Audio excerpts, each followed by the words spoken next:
So I was at the gym tonight and was listening to a song, and Jason Pacheco, who died recently, just crossed my mind. I thought about him, 24 years old in that car crash, and I wanted to cry again there at the gym. And it's strange because, again, I didn't know Jason Pacheco that well. We were not close friends. We were more acquaintances. We trained together a couple times. I knew him. I had competed in the same tournaments as him, and I was aware of him. We were Facebook friends, and we did interact back and forth on Facebook. I just had my eye on the kid, and what I knew of him I liked a lot. I could feel the authenticity, the purity of spirit. I could see the alpha there, and I could see the gentleman, like you need to have it, that warrior and that poet. You see he had both. He's a martial artist, not a fighter, a martial artist. He was going to be a good one. He was going to be a good one in UFC, man. He would have been a handful for anybody at 125 pounds in the UFC. I'm telling you. 6'1", 125 pounds with the capability on the ground. Brown belt in jiu-jitsu, really a black belt. I expect that this week, he's already posthumously received at least one black belt. And I expect that Fredson Pashao is going to give him his black belt posthumously, as was the case with Paul Walker from Fast and the Furious after his tragic accident. And Jason was certainly deserving. He was no joke on the ground. He's capable to finish anybody at 125 pounds or 135 pounds on the ground. He's capable. And he got after it standing. His wrestling was fast improving. But anyway, so I was getting... I started getting emotional. I thought, I'm at a stage of my life now, middle-aged, and I remember I was at Brigham Young University last year and I was giving a lecture, and the lecture was on the art of the interview, how to interview people, how to bond with people, whether you go into a prison and you interview people or you interview somebody, a parent whose kid died in the Iraq War, which I've done that too. You sit down in front of any given day as a journalist, you got to be ready to interview all different kinds of people having the worst day of their life.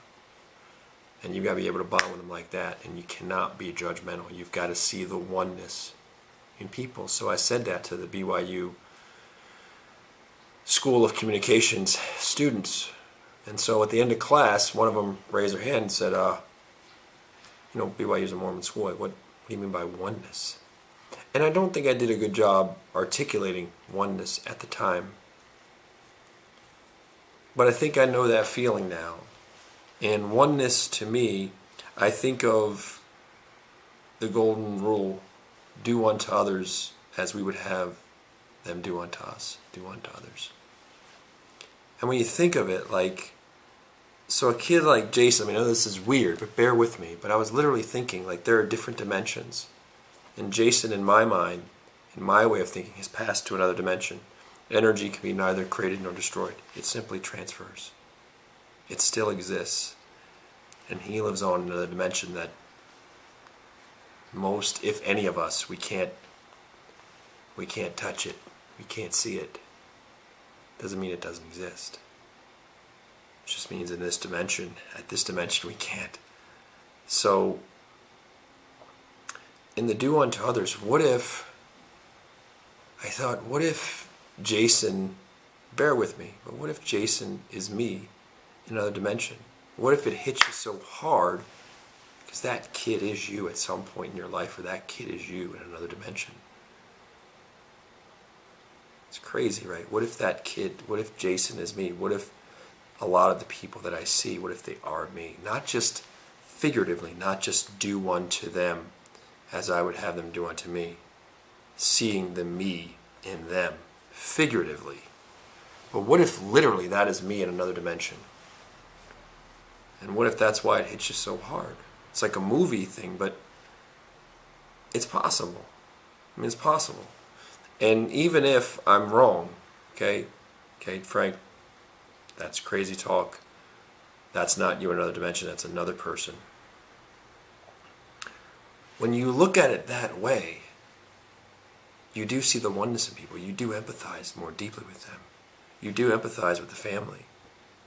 it does affect you. You will, if you looked at it that way, this was me, this person, someone like Jason, is me in another dimension. If you looked at it that way, you'd be more likely to have a deep understanding of do unto others.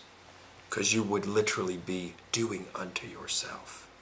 It wouldn't be as you would have them do unto you. It would be you would literally be doing unto others as you are doing to yourself. Because you are them and they are you. And you could say, well, Frank, that's just crazy and that's like a movie script. But okay, if it's crazy and even if it's wrong, what if thinking that way makes you a better person? What if thinking that way brings out the best in you and helps you connect to the oneness of people, helps you empathize more deeply and makes you a better person? Who's harmed by that? Oh, that's crazy. Who's harmed by it? No one. No one. And I think that's, to explain it like that, you would understand what I mean when I see the oneness. When I think of the oneness of people, I say, if I see a homeless person, if I see someone whose kid just died, like I saw Jason's parents this past weekend, if you see them, you're like, that person is me. If the drug addict, the homeless person, the super rich, successful business person, the billionaire, the star athlete, that person is me if I had been born in the same place, at the same time, in the same political atmosphere, to the same parents, the same everything, the same storm of conditions, that would be me. We look and we see the homeless person and we think, oh, that can't be me. I'm better than that. I'm better than the abuser. I'm better than all these people. They're bad, I'm good. Right? This simple storyline. They're bad, I'm good. End of story. Yeah, there's no bad in us, right? There's no bad. Right? We're the good people. There's no bad in us. We're just perfect people, right? Nah, truth's a lot uglier than that. Truth's a lot muddier than that. A lot of people, a lot of things we don't like. Sometimes we have the same thing living and dwelling in us. We see it and then we don't like it. But sometimes they are us if it's the oneness of people. It's seeing humanity in others. It's like Mike Tyson, this repulsive figure. All I think of the repulsive things he's done, some of the amazing things that he's done as an athlete. But he's repulsive to some people. His behavior is despicable, his language. But that might be you if, you were orphaned at a young age and you didn't know your dad and your mom died really young and then your sister died really young and then Gus D'Amato, who loved you and cared for you, he was with you for a few years and then he died when you were still young and then everybody kept dying on you and you really had no one. You might produce a Mike Tyson. That might be you. If you walked a mile in his shoes, it very well probably would hurt your feet. That's the oneness. And if we can't see that sometimes, we don't get to choose what country, what conditions, what parents. You don't get to pick your parents. You don't get to pick them. You get what you get. It's a freaking lottery. It's a lottery. That person that's so despicable to you might be you if you grew up in that harsh area, in those harsh conditions, those wastelands, where the examples are not very good, where successful people are few and far between. The deck is seriously stacked against you, and the hand that was dealt is a crappy hand, super crappy. Really hard to play. Some people, whether you like it or not, if you want to admit, they never really had much of a chance to make it. Yes, you can live in your head and you can show me the decimal of the population. And, well, but they were born broke and they were born this and their mom was a this and their parent this and that and that. You can show me those decimals. But never, ever think that that's the norm. In some of these neighborhoods, people are set up to fail, and that's why they do fail. And that, to me, is seeing the oneness. When we see that, I'm not exonerating, I'm not taking personal accountability or personal responsibility out of the equation. I'm just saying that empathy is a valuable quality. Seeing the oneness, seeing the humanity in other people, even people that aren't like us, people who inherited some rough situations you wouldn't wish on anybody. If you knew the real story behind a lot of people's life, they would make sense to you. You say, how do you produce this despicable person? Well, if I tell you the circumstances, it probably make sense to you. When I was a journalist and we pieced together people's lives, like, it makes sense. When you start investigating, you start looking at the circumstances that that make monsters, that make successful people, the circumstances usually don't surprise you. You take a sort of a Malcolm Gladwell approach, the outliers, and you start constructing what ingredients go into producing this kind of person, this kind of person, this kind of person, what time and place, what economic and political climates, etc. It's rarely surprising. And so that's what I think of with the oneness. I think, who knows, man, maybe a lot of these people we're interacting with, like, we're only seeing part of the puzzle here in this dimension, in whatever dimensions we can experience here. And we're just seeing that the puzzle's incomplete. It's always a to be continued. We're never seeing the whole mosaic.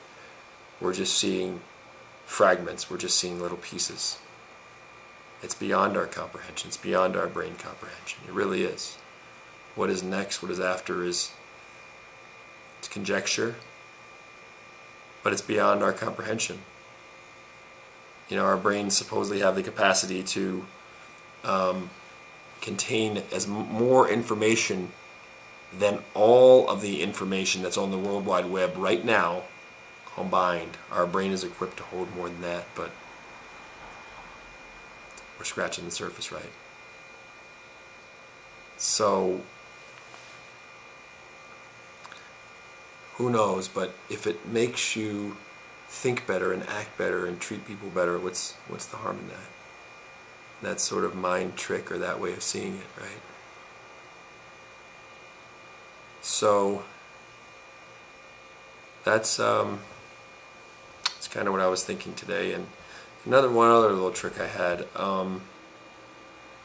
I call it the "those are my people" thing. And if I ever catch myself judging people, where maybe I'm in a room and it's all black people or it's all Asian people, or I'm in Beijing and you feel this otherness, or you feel this judgment coming on, even subtle judgment, not racism, because most people aren't racist, but most people have biases, however subtle. And most people do have some stereotypes in their head of things that they're not familiar with, things they've maybe never been exposed to. Maybe they even have fears of situations they haven't been exposed to. Whenever I catch myself with some little subtle bias or judgment, I just remind myself, those are my people. Those are my people. If I'm in a room full of super rich people that are way richer than me, rather than feeling an otherness, rather than feeling a jealousy, those are my people. They're my people. They're going to help me, and I'm going to help them. If I'm in a room full of all black people, a Baptist church, whatever, those are my people. I'm going to help them, they're going to help me. That's the spirit that runs through me. Those are my people. If you ever catch yourself labeling an other, stereotyping, or having some sort of subtle bias against a group or anything, just remind yourself, those are my people. Because they are. If you think that they're your people, and you love them in your heart, then they're your people. They really are your people. If you think they're not your people, they're not your people. Right? Whether you think you can or think you can't, you're right. You have a choice to think, they're my people, or they're not my people, get me out of here. Feel comfortable, blend in. They are your people. For you being there, they're humans. And they are you and you are them. They are you if you had been born in the same place, same time, etc. They are you. And they have something to teach you. They might be, I always say, we have all of these, we're in a climate now on Facebook where people are just constantly doom and gloom, and the right hates the left hates the right, and everybody's taking sides, and you just think, if you were pulled over in the middle of nowhere, if you were stranded, if you were drowning, most people aren't going to reach down, you're drowning, and say, "Did you vote for Trump?" Most people won't do that. They're not going to pull over the car, you're stranded, and ask you, "Did you vote for Hillary?" And then not pick you up. Person who saves your life or saves the life of someone you know doesn't ask that. So it's really trivial. It's just, it gets framed a certain way in that little social media universe, but most people don't really think like that. They're just going to help you. They're just going to reach in and they're going to help you. And they're not going to ask what party, what color, what whatever. They're just going to help you. And that's the truth. That's what I've seen. That's what I've experienced. Most people, if given the opportunity to help you in a serious situation, they're going to. They're going to try to do right. And they're not going to ask what political stripe or color or whatever. Remember that. And so let's be careful to just label people, because people are much more complex than that. We're framing things, and first of all, this is all just divide and conquer bullcrap with the right and the left fighting, whatever. It's all a game. It's all a dog and pony show, and I recommend you don't waste your time with that divide and conquer, feeding into that divide and conquer nonsense. It's all distraction, so that someone else above it can rob the piggy bank while people are down here fighting over left and right and trivial nonsense, fighting amongst each other. I think the closer you look at the political system, and I worked outside of D.C. I lived right there in Maryland. I was part of that whole Beltway culture for many years. Went to college there, University of Maryland. Worked on the gubernatorial campaign, etc. Lobbied for recycling legislation, etc. I was Go Green before Go Green was fashionable and in vogue. I've seen the political machine up close as a reporter, as a volunteer, working on a campaign. It's I'm sorry, it's a dog and pony show at best. So again, trying to look through all of that muddiness and distraction and just seeing the oneness in people. Like I saw the oneness in someone like Jason Pacheco. A very good guy, I could see that in him, and I'm sad. I wanted to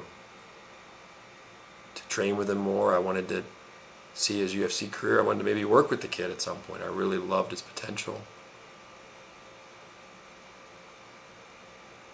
That concept of oneness, it's an important concept, and I think as we mature, as we hit new levels mentally, spiritually, we have to kind of get that one down.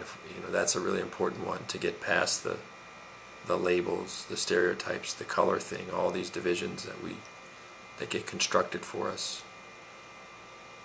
And the more we go toward that oneness, seeing the us in them, the them in us, seeing that they are us, the others are us, if we were produced in the same climate, in the same conditions, in the same DNA that they were.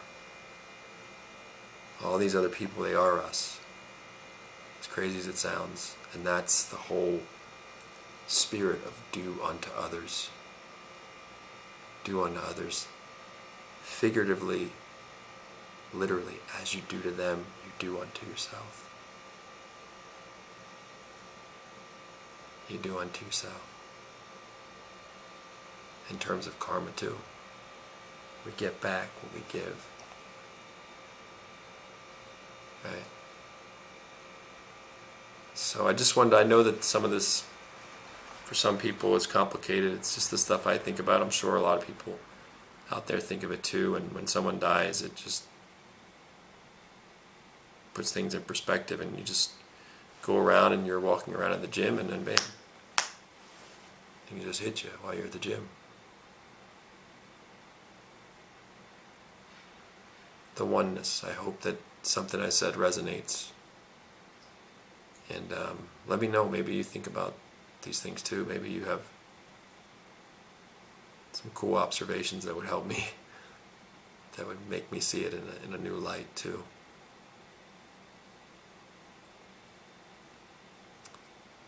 So thanks everybody, and stay tuned. We'll be posting a lot more videos. Have a good day. Good night.